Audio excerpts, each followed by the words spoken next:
You're watching The Huddle. We're breaking down all 6 wildcard weekend games. Ninja, Tony Farmer, Jason Anik. Let's get into Commanders Bucks. And I absolutely love this football game. I cannot wait for this football game. Fantastic quarterback matchup here in this one. And we discussed yesterday as a game that, we kind of like Washington in. They're at +3 there as you see it now, 50.5 total on the board. The Bucks injury list is one that is just too stacked to ignore, and all of the pressure is going to be on Baker Mayfield and the Bucks in this one. Tony, what do you got in this football game? Yeah, I like the Commander side. I think you can still get them right now +3 at a +100 number, even money. A lot to like here. You mentioned the Bucks injuries. I think that's huge in their secondary.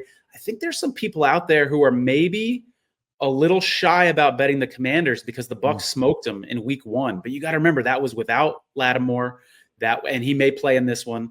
That was with Chris Godwin on the Bucks. That was without all these injuries that we mentioned in the Bucks secondary. And Jayden Daniels was just a scared rookie in his first game. I mean, that dude's much more confident now. So I think these are two completely different teams than we saw week 1. And the Bucks have struggled against running quarterbacks this year. Remember Lamar when he played him earlier this year?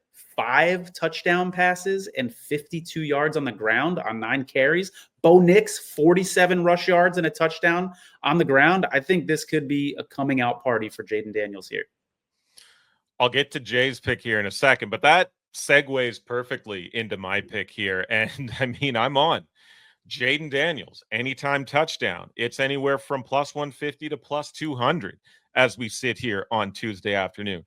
I mean, not much more needs to be said about Jayden Daniels in this fantastic rookie season, but another feather in his cap is being productive with his legs. 891 yards on the ground, tied for the 3rd most rushing touchdowns for a QB with 6, only behind Jalen Hurts and Josh Allen. He had 2 in week 1 against Tampa on the ground. Bo Nix had 1. Jalen Hurts had 1. Bryce Young had 1. Aiden O'Connell snuck 1 in against Tampa Bay. So we've seen quarterbacks hit pay dirt against this Bucks defense. And given what we saw in week 1, I think we see a better performance from Jayden Daniels, but he'll hit it again. 2-1 at FanDuel on Tuesday afternoon. Jason Anik, what do you got in this football game? I like that, right? So we talked a lot about the Commanders yesterday, and I thought Tony made some really good points. One in particular about Jayden Daniels becoming the guy that you want with the ball in his hands to win you a game. And the magnitude of that statement, Tone, as a rookie, I think speaks volumes, right?